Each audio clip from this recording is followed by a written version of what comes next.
Khalid Samad terciduk apabila setiausaha politik beliau terlibat dalam kes rasuah. Setiausaha ini juga merupakan orang kanan yang rapat dengan beliau, yang merupakan Ketua Pemuda Amanah Shah Alam. Pada 17 Mei 2020, laporan Free Malaysia Today melaporkan bekas menteri akan dipanggil selepas pembantu ditahan dalam kes babit pemaju KL. Laporan ini menyebut Bukit Aman memulakan siasatan ke atas dakwaan rasuah membabitkan seorang bekas menteri di bawah Kerajaan Pakatan Harapan selama 22 bulan. Difahamkan setiap usaha politik menteri itu sudah ditahan Jabatan Siasatan Jenayah di Kuala Lumpur untuk disoal siasat atas dakwaan rasuah membabitkan beberapa pemaju di ibu negara. Bukan Menteri BN ataupun Menteri Pakatan Nasional, tapi Menteri Pakatan Harapan yang memerintah selama 22 bulan. Yes, Menteri Pakatan Harapan yang sangat suci murni, yang suka menuduh menjerit bila orang melakukan sesuatu kesalahan. Kali ini mereka pula terciduk. Siapa ni? Pada keesokannya Khalid Samad pula mengakui bahawa bekas setiausaha, beliau ni masih lagi pembantu pembantu Khalid Samad lah.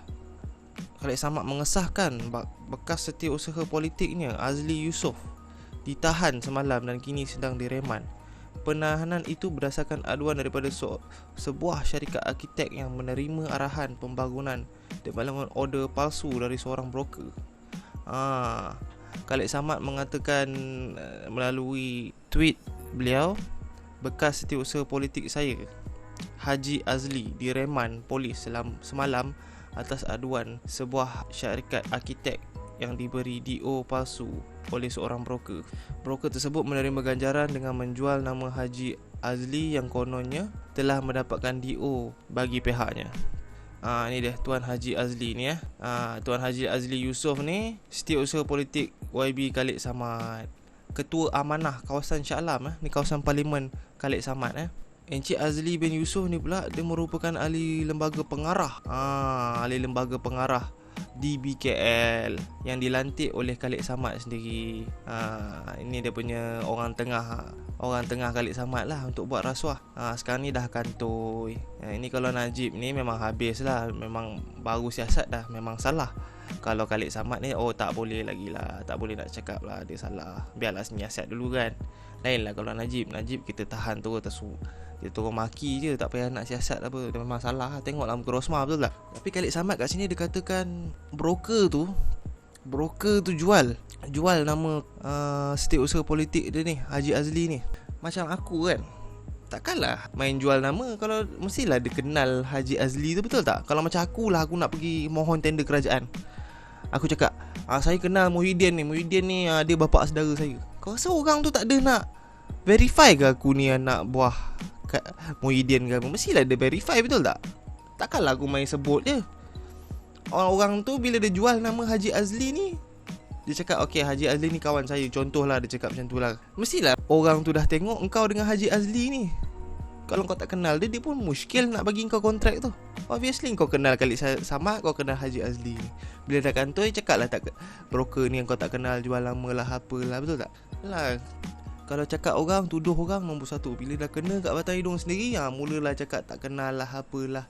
Dia kata saya tak boleh menceritakan lebih dari itu kerana kes ini masih dalam siasatan polis. Khalid cakap, kalau orang lain bukan main je kau.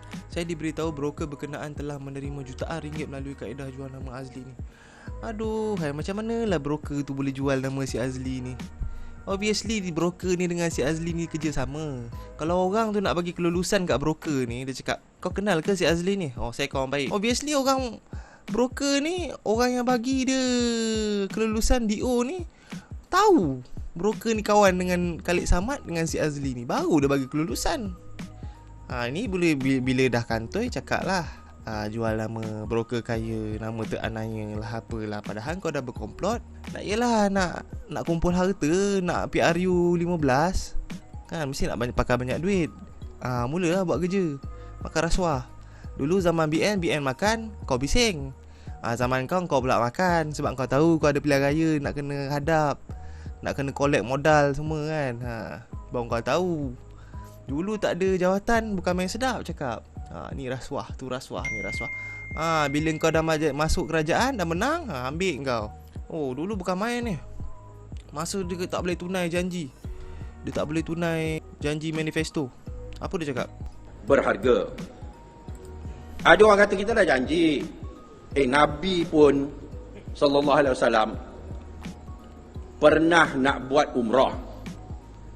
Bawa para sahabat daripada Madinah nak pergi ke Mekah.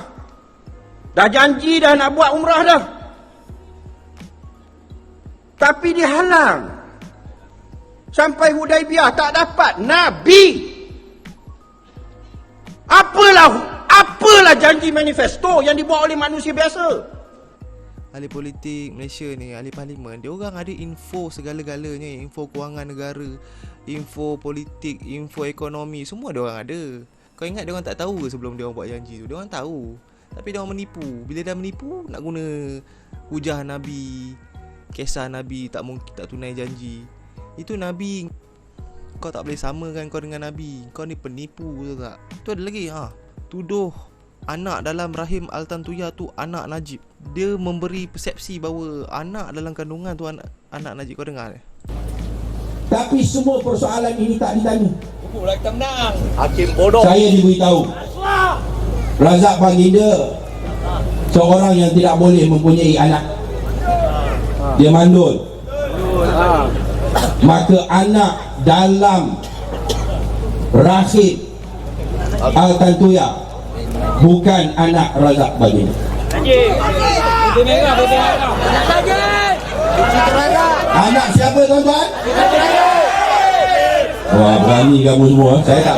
Kau nampak? Yang terkait dengan Altan Tuya ni, dia orang kata Razak Baginda dengan Najib. Dia kata Razak Baginda tu mandul, tak boleh nak buat anak. So siapa punya anak dalam kandungan Altan Tuya ni? Dia kata, Khalid Samad ni cakap, yang hadir dekat ceramah ni semua kata anak Najib.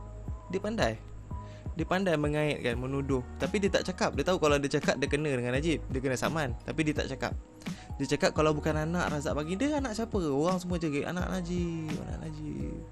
22 bulan dia orang dalam kerajaan, dia orang tak ada satu bukti pun nak kaitkan Najib dengan Altan Tuya ni. Aku bukan nak backup Najib. Kalau Najib salah. Tapi dah terbukti 22 bulan. Dulu sebelum pilihan raya cakap, malam ni kita menang, esok Najib masuk penjara, dia kata. Macam-macam lah kau dengar janji-janji dia orang, nak sumbat ni, nak sumbat tu, nak RCI ni, RCI tu. Lah habuk pun tak ada. Tapi engkau, bila kau dah dapat kuasa, apa kau buat? Ini belum kes jadi broker dekat tanah Kampung Baru tu. Beria nak dipergadaikan tanah Kampung Baru tu dekat developer. Isu kes Kampung Baru tu, offer tanah satu kaki berapa ratus lah. Area situ, area satu kaki 800, area Kampung Baru. Padahal area Kampung Baru dekat KLCC tu, tanah kat situ satu kaki orang jual 3,000, 4,000. Dia offer 800 je. So bila orang Melayu dekat Kampung Baru tu bantah, dia cakap kalau nak tunggu harga sampai 2,000, 3,000 tu, masuk kubur adalah. Masuk kubur pun takkan dapat, dia kata. Dengar ni. Saya boleh beritahu pada dia orang, kalau dia nak tunggulah 10 generasi yang tidak akan tukar. Ya. So jangan oleh kerana kamu nak mengharapkan status pemilikan Melayu tu dimansuhkan, lepas tu kamu nak jual, pada ketika itu boleh dapat 3,000 kaki persegi ke apa ke, kamu nak tunggulah. Tapi mungkin kalau berlaku pun kamu pun dah ada dalam kubur lah. Tarik balik.